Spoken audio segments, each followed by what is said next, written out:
meeting for Waldoboro, September 22nd. Call this to order. So it looks like we've got 4 of us. We've got Brendan McGurl, Sarah Rich, Barbara Boardman, and myself, Jeff Erskine. And we have any adjustments to the agenda. I'm not aware of any, but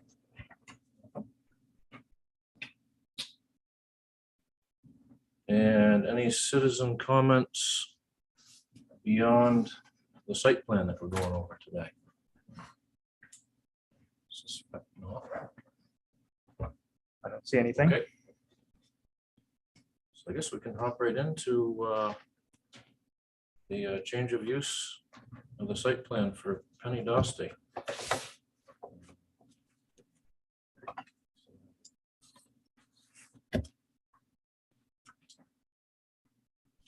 We had a pretty good introduction last time. Yeah. So what are we up against here, Max, for So some? do either of you just want to say anything before going forward, or is last meeting I think your introduction? pretty much said it all last meeting. Okay. I mean, if there's anything else you'd like to know. Yeah, I have a question. The one thing that seemed different to me from the meeting was to talk about possibly having some of these events outdoors. It's possible, yeah. It would be in the parking lot. Right. But if you have events outdoor, that takes up the parking lot spaces, so what happens? Who's doing that? We had talked about maybe, I forget what the number was, kind of maximum number at a time in the space was 6 to 7 vehicles on an average day, but if you had something outdoors at the tournament, so it wouldn't be an average day. Right. So I don't know what happens with that. We may just have to have them inside or ask permission to park next door, or if we have an outside tournament. Sometimes it's just nice to be out in the fresh air. Well, that's true. And I think, so I don't think the intention is in addition to, Right, it would be either or, depending on the weather and preference of the people playing. Sometimes people do just like to be outside, and that would be kind of they come in and say, we're doing the tournament today, and Penny would say, do you want to do it inside or outside? And it would be kind of like that. I don't think we imagined having the inside full and the outside full at the same time. I don't know how we'd manage it. no. No, Yeah, but the outside could be hosting all the people plus the cars, whereas if it was an inside event, it'd be split. So, is there There's a lot of parking spots. Yeah. There's a lot of will parking we count space there. 20? 20 if we're counting one space for parking on the grass. And those are the marked spots. There's a lot of space over by the loading door Yeah, we that's not counted all even, those. you did, yeah. so there's 20 painted spots? There's no, 19. 19. So Yeah. there's 16 on one side. Yeah. No, it was, I think it's in the standard, but I think it was, because 2 of them were ADA, 2 of them were ADA accessible spots. Right, Breakdown was 5 on the west side of the, so if we're looking at the building from the town office, on the right side, there are 5 spaces. On the left side, there's 12 marked spaces. And then there's the 2 handicap accessible spaces in front of it. And there's an unmarked parking spot on the grassy area. That would be for staff. Is the count. I think there were pictures that were sent with everyone's packets that showed where all the parking spaces were. Is your concern with that having to do with safety as far as people pulling in and out while the festivities are going on? You know, we just had this issue with the it's an important part of, it's right near the intersection, important part of downtown. I mean, we can contain them to inside, it really doesn't matter. Yeah. You know, the word tournament conveys, lots of people, you know. So I think if we rain on your parade, but Frequently, teammates travel together. Yes. I don't know, is this an issue, Max? It's all something that is based on what the planning board believes. I mean, for the parking, there is the minimum parking requirement, and there's the criteria for public safety and traffic safety. So if that is something that you do believe is a concern, that can be noted as a condition, that it has to be indoor tournaments. And what are we thinking the parking requirement is for this project? Well, the parking requirement is the minimum parking standard, which is 5 for every 1,000 square feet for the recreational space. Yeah. So that's 20 parking spaces. You couldn't chop some of those off and delineate them as a tournament area or something like that, because you need all those spots. Right.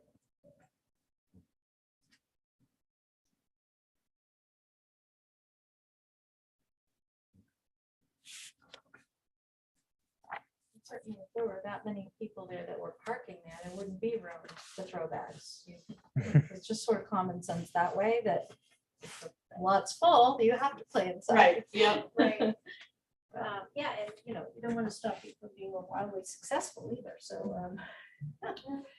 It really was just like if it was a day where there were only a handful of people doing open board, it's not scheduled, structured tournament style, then if there were 10 people there that wanted to play and it was, Penny said, you guys want to play inside or outside today? It was just an arbitrary, but certainly you can't play where it would interfere with the line of traffic or you'll be hit by a car. So you would never, Like maybe back towards that shed there or Right. something like Yeah. that. Nice long run there. Yeah. In the summertime, when you're playing outside, most of the we go to tournaments everywhere. So even if we had one here, it would only be maybe 1 or 2 at the most, because there's so many of them scheduled through the summers that every weekend is pretty well tied up on tournaments. We went to Buffet last weekend, we had 72 teams. They raised $50,000 Oh, for Special Olympics. Wow. Wow. Is that a lot of business sponsorship too? Yeah, Yeah, excellent. I think the other part with the outdoor tournament is there seems to be, if you look at the pictures for where the parking is, there is this grassy area that's just beyond where the parking is. That could possibly be a suitable spot for outdoor tournaments if that has to happen. Oh, yeah. And again, Like Penny said, most enthusiasts that are traveling the tournament circuit aren't even gonna be at this facility those days. They're gonna be at the big tournaments, and this is for leagues, smaller scale.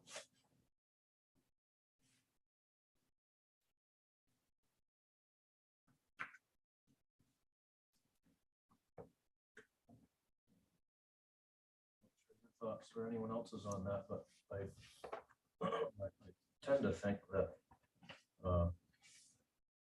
the lady in charge can be in charge of that decision making and do so wisely. I'm not sure if we need to make some kind of a requirement there, but I'm certainly up for suggestions on that if someone thinks differently. No, I'm fine. I mean, having heard it described as being a tournament not being as big as the word sounds. I'm totally fine with the impact. Well, I'm just familiar with the parking lot, and there's a lot of open curb area. I'm sort of surprised DOT didn't want to say something about it, but so it's a little uncontrolled about coming in and out anyway. So that's my. But I'm sure, I mean, is it, if you have an event, you have staff too? yes, oh yeah. was my only question. Anybody else have any questions, concerns? Sarah? Related to what Barbara is talking about, in the application, they point out that they're not intending to have gatherings of more than 25 people.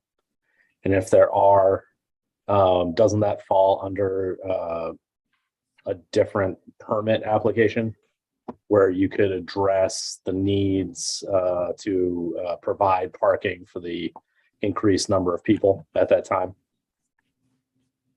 Yeah, so for a minor event center, for events that are under 25, which is what this is intended to be, that's certainly a different scale. And if it gets to the point where they're seeing a lot more of these activities exceeding 25, then it would, I mean, if it's one or two, that's one thing. But if it starts becoming once a month or even more than that, then they would go up to a major event center, which would come back to the planning board where you can discuss about this increase in scope. But on the one-off tournament type situation, isn't the case going to be that they would have to file for a special event permit and you could deal with all of that traffic stuff at that time? Yes, in those cases, there's a mass gathering permit where, and this is what we do with Topsail Farms, where you just provide us a quick update that says, we're expecting a lot of people, Okay. possibly up to 100 people coming to this thing. That way our emergency services know this ahead of time and they can Okay. give you some advice in the events of just giving some advice. Well, they'll be aware of an emergency if it happens. And it could also be something where the town office sees it. And if you wish to have some additional parking, perhaps it's on the weekend and the town office is empty, the town office might say you can do it here as well. Yeah, because it would be on the weekend. Right. So that's what the purpose of that mass gathering permit would be. You just give us an update and we might be able to help alleviate the traffic. Understood, thank you. So at this point, is this when we start chipping away at the submission checklist before we have a motion, or? Assuming there's nothing else you want to include to this whole thing. So in that case, yes, we can go through the checklist, chipping away, and I can lead that again if you would like. Yes, please. First, conflicts of interests. Jeff, Barbara, Brendan, Sarah, do any of you have a conflict with the applicant that you wish to share? Nope. No. All right. Next, does the applicant have standing? In your bundles, you should see a copy of a deed for Jameson's Incorporated, the owner of the property. And there is a lease agreement between the owner of the location to Penny. I assume everyone got that. The proposed use is a recreational facility and a minor event center located at 1607 Atlantic Highway, which according to the town of Waldeboro land use district maps is in the Route 1 Commercial B District, which is an allowed use with planning board approval. Does the board believe that the applicant has standing? And then this was a motion. Okay, so someone needs to move that. The applicant the has applicant standing. Has standing. I move that the applicant has standing. Barbara seconds. Any discussion? All right. All those in favor? Barbara and Jeff are signifying yes. Brendan, I saw your hand up. Sarah? Aye. Aye. The vote is unanimous. Next, we will review to be sure that the application is complete. So we'll go through it section by section, I suppose. First is section 3.5.1. I will give board members a moment to review the 16 items for this section.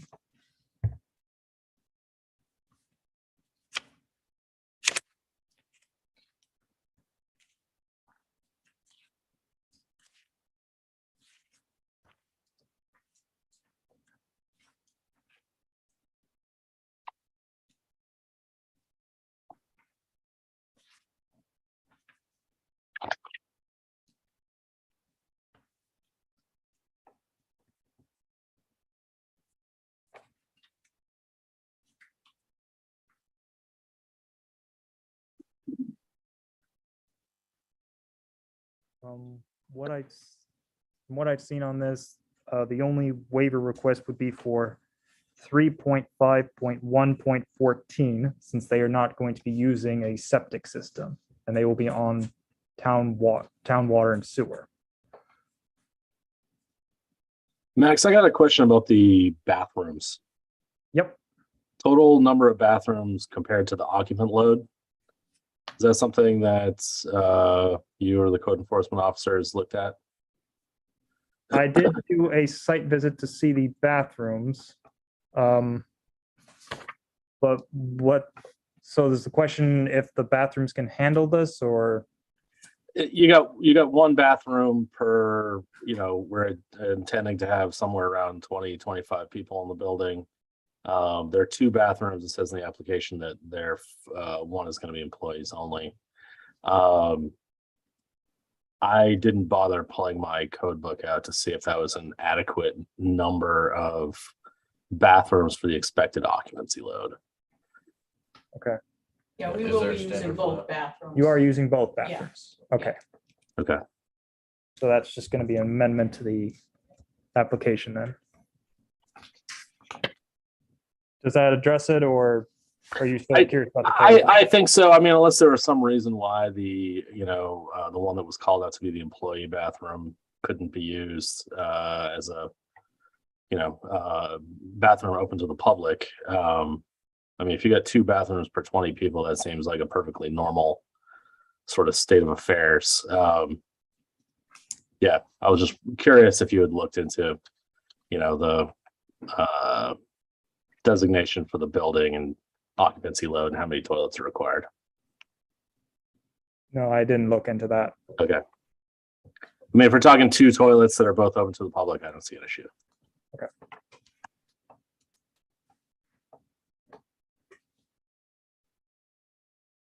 So we need to have a motion for number 3 here with including the waiver for 14. So the motion would be to accept section 3.5.1 with a waiver for number 14, the septic system.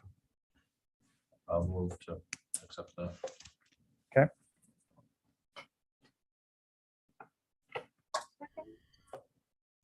Barbara makes the second. Is there any discussion?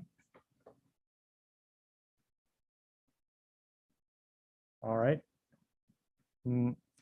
All those in favor? Jeff and Barbara are raising their hands. I see Brendan is raising his hand. Sarah, Aye. Aye. the vote is unanimous.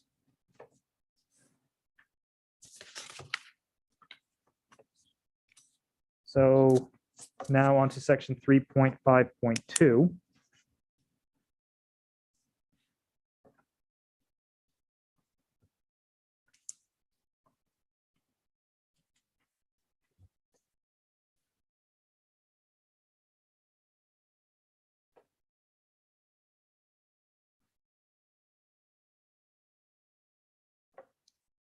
Believe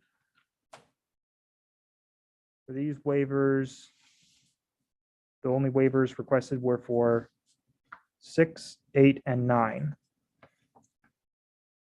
That's the building structure drawings, the site map by a professional engineer, and the stormwater erosion plans. What about 2? You can note that as a waiver if you like, but because there were no engineers, attorneys, soil scientists, or land surveyors who were involved in this project, they're already accurate by not providing any names, but it can be a waiver if you'd like.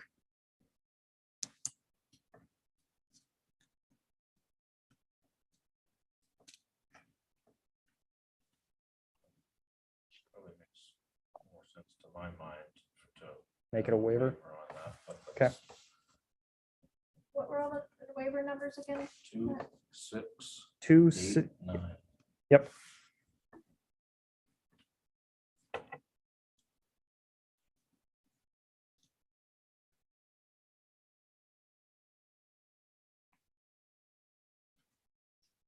Well, I make a motion that we approve section 3.5.2.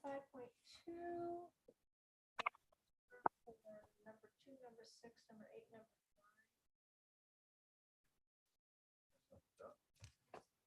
9. All right. Barbara made the motion and Jeff made the second. Is there any discussion? No. Hearing none. All those in favor signify. Barbara and Jeff are raising their hands. I see Brendan is raising his hand. Sarah, Aye. vote is unanimous. Now, Article 7.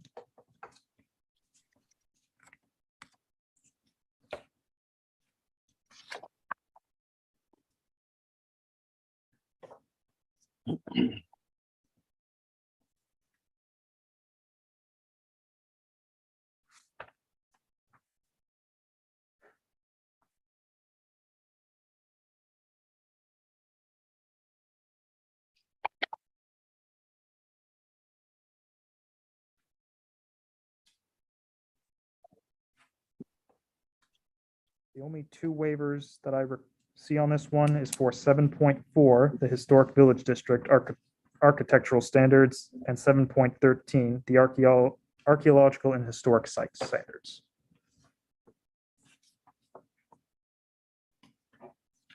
Second look at point that the 7.1, the buffer areas.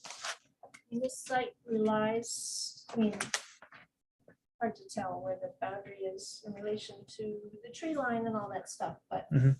the site right now relies on buffering or trees or screening that may not be theirs. But I don't see it being developed from the back. I don't know what might happen over to the. but Barbara, can you get closer to the mic? It's really hard to hear you. Thanks.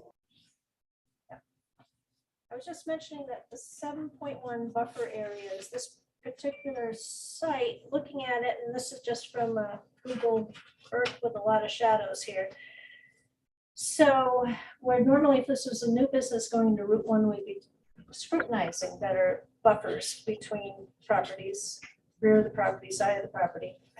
And it's hard to tell if the buffering and the green screening that's happening here is, on this property or the neighbor's property. So it's not like you're going in to do things out. It's going to stay as is, but yeah, I just want to point that out.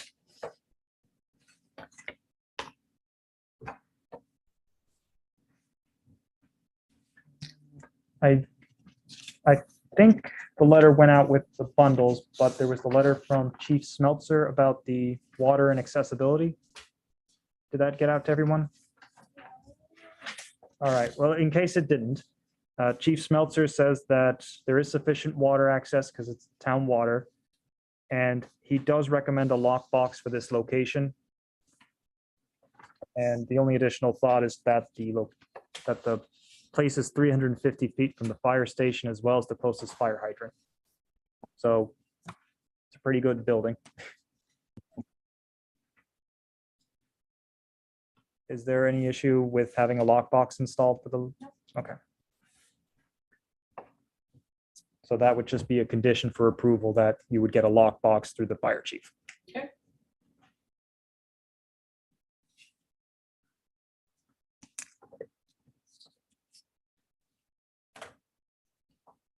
So that should cover Article 7, right? We're not missing anything here other than 2 waiver points. Yep. Just back with the buffer discussion. Mhm. Essentially, this kind of scenario is it's existing, so we're not, there's no, is there a point when we would, if there was some exterior change of use or something like that, when we would determine that we need to implement some more buffering or something like that? It's my favorite catchphrase. It's up to the planning board on how you'd like to implement it. Yep. For example, is that 15-foot green vegetation along the Route 1 buffer? I think last time there was discussion about like potted plants or something in that little area between the two curb cuts. I don't know if that's still plan or anything, but it's whether you want to have the applicants place some new green and vegetation, or if you feel it's cut down and there's no new development happening. May I ask a clarifying question? Mhm. Does that mean where the curb is now, which I think DOT would consider an obstacle to? Right. And even that would be a DOT item to, Right. because if it was like maybe some little grass seeds, that's one thing, but if it's trees or potted plants, they might have an issue with that. Sure.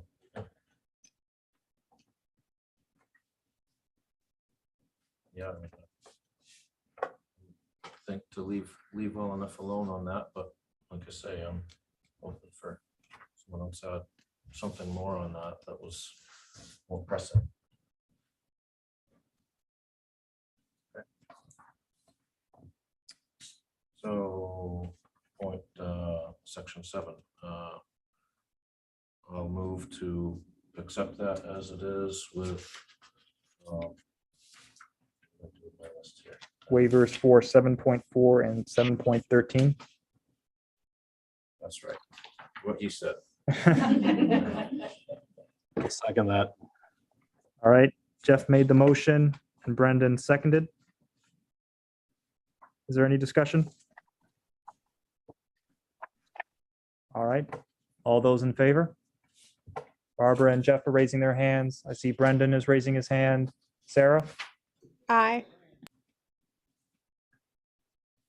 Unanimous. Next is the environmental standards.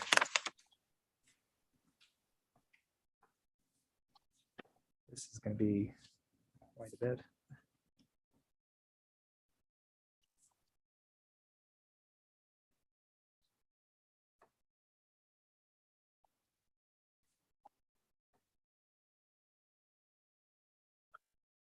Because of the simple change of use, there's nothing happening on the exterior of the building as far as construction goes. There's no changes to the stormwater impacts. I don't see any reason not to accept the request for a waiver on 8.1, 8.2, 8.6, 8.11. Yeah, I believe I think the only ones that didn't have a waiver request were for 8.4, 8.7, 8.8, 8.9, and 8.10. Oh, yeah.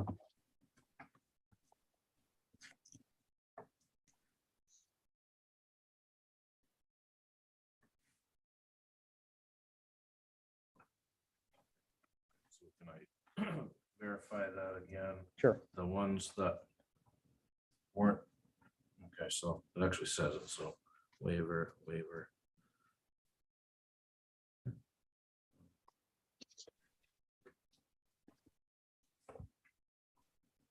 All of these are relevant? The only ones that would be relevant are 8.4 for water quality impacts, 8.7 for air water pollution, 8.8 for aesthetic and cultural values, 8.9 for flood zone, and 8.10 for river, stream, brook, and wetlands. And those are more just pointing out how the use isn't going to impact these.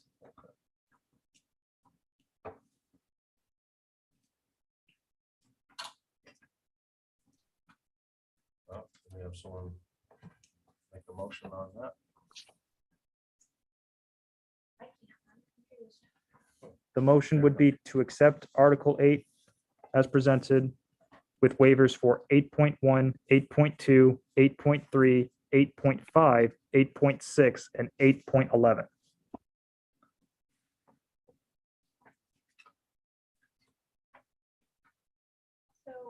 you're creating water pollution, how are you, why wouldn't water quality impacts be in the same?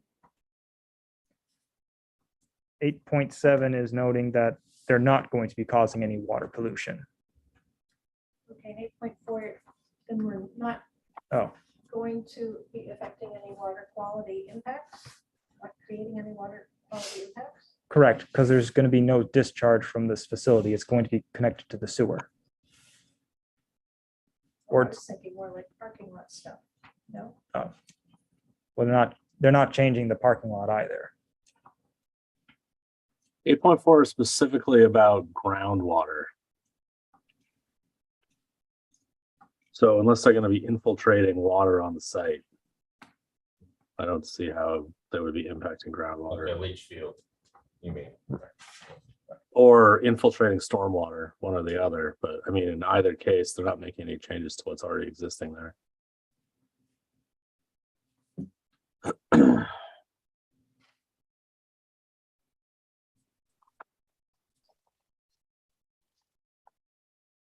I'm leaving it up to you guys. When I read this project, as far as impacting environmental standards, I don't see it changing from what it was yesterday to what it's going to be next week when she opens. So I don't know how to fill this out or answer this question. So you guys lead the way.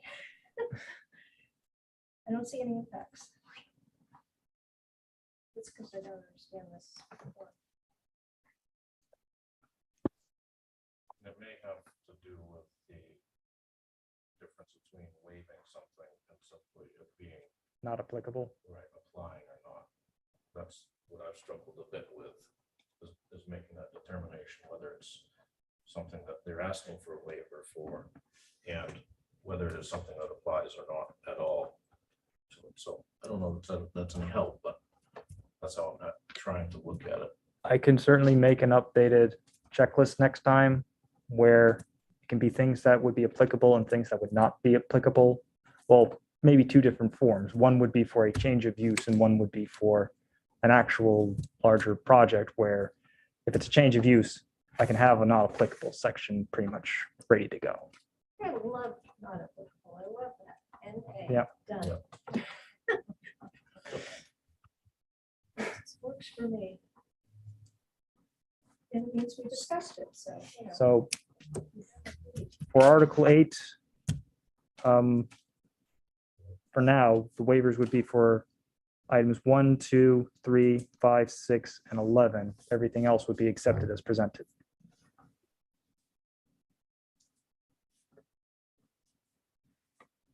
Is there a motion on that? I'll move to accept that. Is there a second? Second,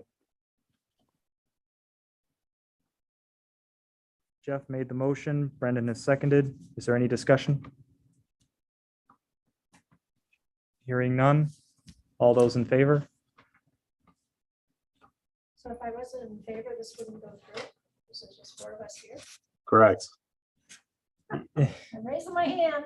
So Barbara and Jeff raised their hands here. Brendan raised his hand. Sarah? Aye. 4-0.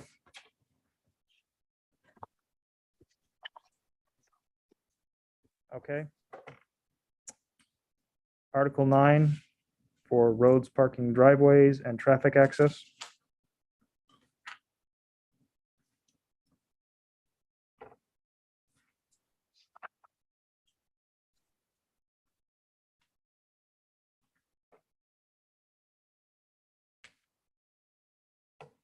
So 9.1 would be a waiver or not applicable since it doesn't meet the standard, since it doesn't meet the threshold for 50 parking spaces or 100 vehicle trips at peak hours.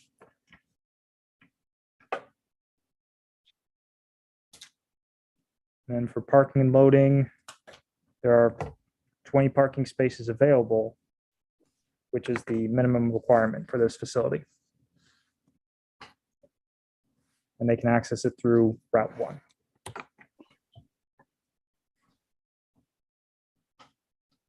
Concerns on that one? I don't have any concerns about it.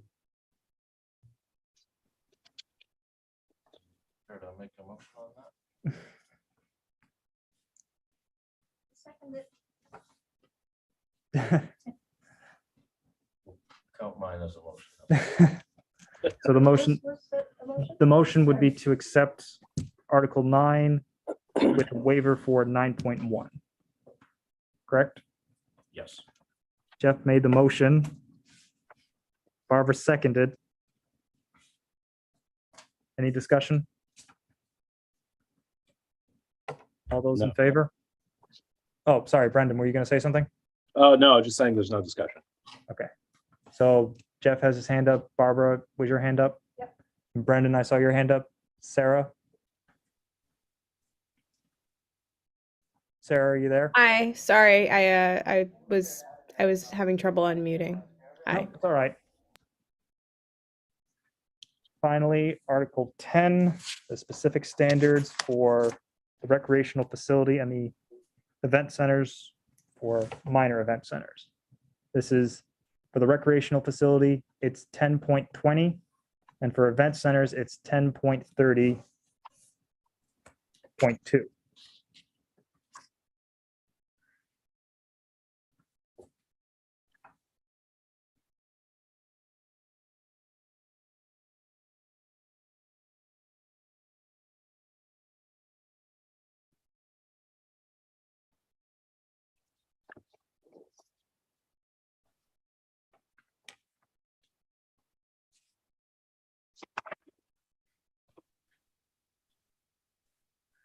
So we're just referring to the parking portion of these, correct, right now? 10.20 point, or are we Mm, going all the way through? This is for all four of them. Okay. So the screening portion of it. 100% clear on that part of it, considering what we, some of our Just prior discussed. discussion. Is the, oh, sorry, Brendan.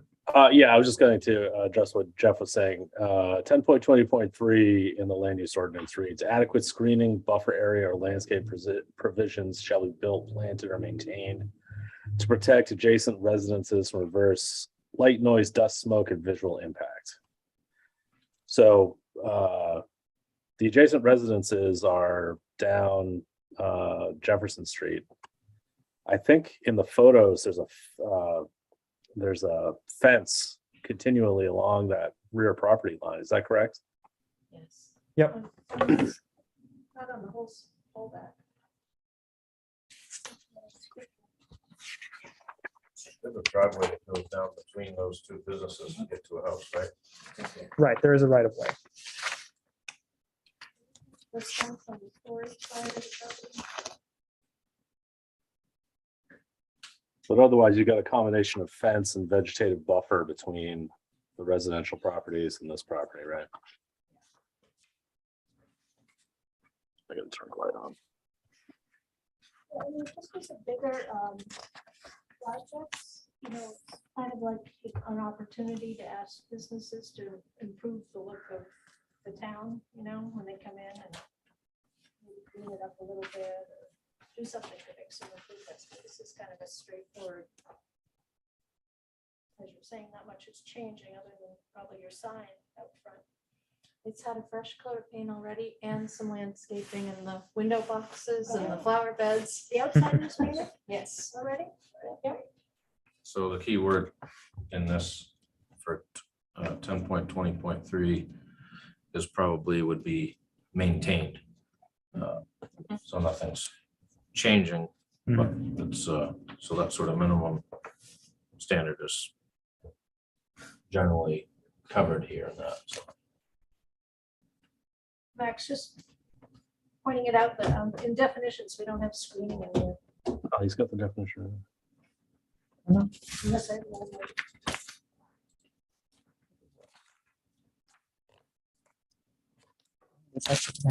Note.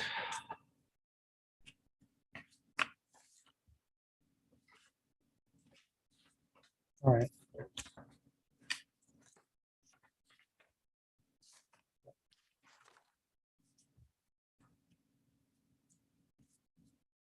Yeah, I'll have to put that in my notes. so other than that.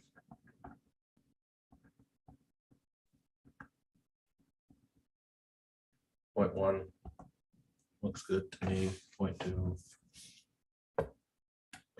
Appropriate. Point three we just discussed. 10.30.2. Thoughts on that?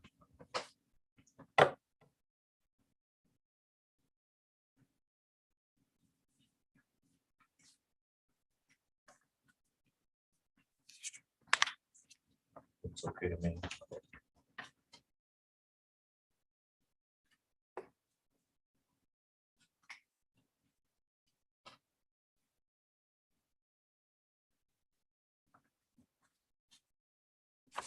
I don't have any issues with 10.20 or 10.30 as submitted.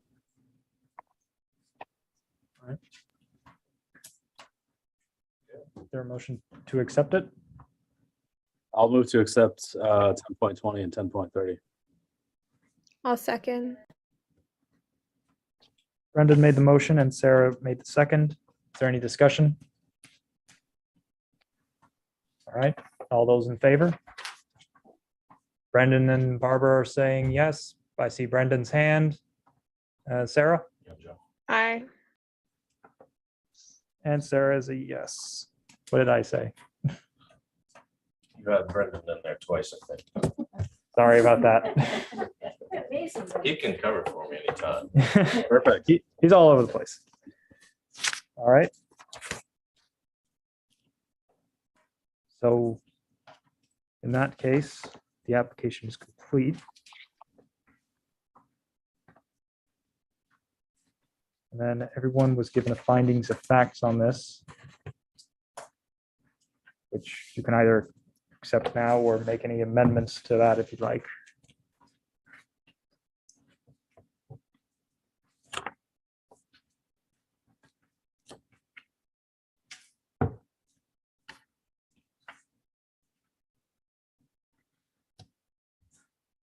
The findings, There weren't any conditions, were there? no, there's the lockbox and I didn't know if there was any, I don't think there was any final decision on tournaments being held outdoors. I don't think the board wanted to go anywhere with that. I don't have anything to suggest on those lines. Okay. So the only condition I have is that Penny will be talking with Chief Smeltzer about installing a lockbox for 1607 Atlantic Highway. Are there any other conditions? No. All right, then you may make a motion to accept it. To approve the application as presented with the condition that a lockbox will be installed. I'll move to accept this application as presented with the requirement of lockbox. Second it. All right, Jeff made the motion. Barbara seconded. Any discussion? Hearing none. All those in favor? Jeff and Barbara say yay. I see Brendan's hand is up. And Sarah? Yay. All right. In that case, we are set. Thank you. Thank you very much. And you might want to walk box really fast because they take a really long time to get. Okay. Bef- And you might want to see if your landlord will pay for it. Yes, You so all know Gordon, Well, right? no, Yeah. it's really So- expensive. He's been No, he really- is he's been wonderful. really, Really good. I'm so- just teasing. Yeah. so Penny, I'll send you an email after the meeting, just Okay. as some post-planning board stuff. I'm gonna be on vacation next week, so Okay, for you. usually, yeah, I know, so I want to try and get this meeting done quickly as well. So I'll just tell you what can be done. I'll put you in contact with Chief Smeltzer and you'll get a copy of the, a copy of the application will be held on file here, but you can ask for one when I get back. Okay. All right. All right, so Thank you for all your help, Matt. Yes, Thank thank you you. all Appreciate very it. much. Thank luck. you. have a nice night. Thank you. Like I said, come play. Yeah, come back. Will do. Thank you. Thank you. Take care.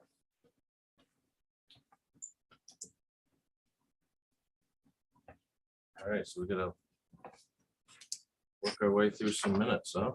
Or we. Well, that is, so I'll make a quick note that I don't have any applications for the October meeting on the 13th. So the board can decide to do the housekeeping items now, if they would like to potentially not have a meeting on the 13th. Or you can table everything to the 13th and end before 7 o'clock if you'd like. I did, for the officers, for the new members, we have Brendan here. I don't know if he wants to brag about himself now or wait until we have Mark as well. And for officers election, we're missing Johnny and Mark, so, And Jim. and Jim. And then for remote vote policy, we can certainly discuss that, or that can be moved to 13th. And for the land use revision updates, I was just going to say that I missed I wasn't aware that I missed the deadline, so there's going to be no land use revisions by this November election. But apparently I need to add a definition for screening, so there's time. So if an application came in Monday, they. It's too late. It's too late. It's okay. too late. Well, because I'd be gone anyways. No one can apply while you're on vacation? Well, the ordinance says that it has to be submitted 3 weeks before the planning board meeting. And today is 3 weeks before the 13th. So is that how you plan your vacations? No, I was just very lucky this time. Not a bad idea.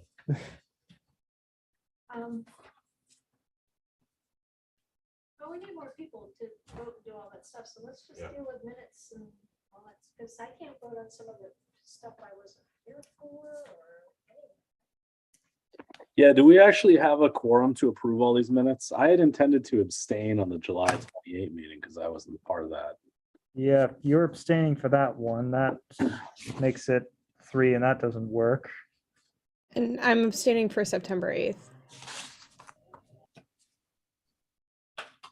So Next time. perhaps this does, so. Yeah. Is the idea to do an October 13th meeting, and we'll just do housekeeping?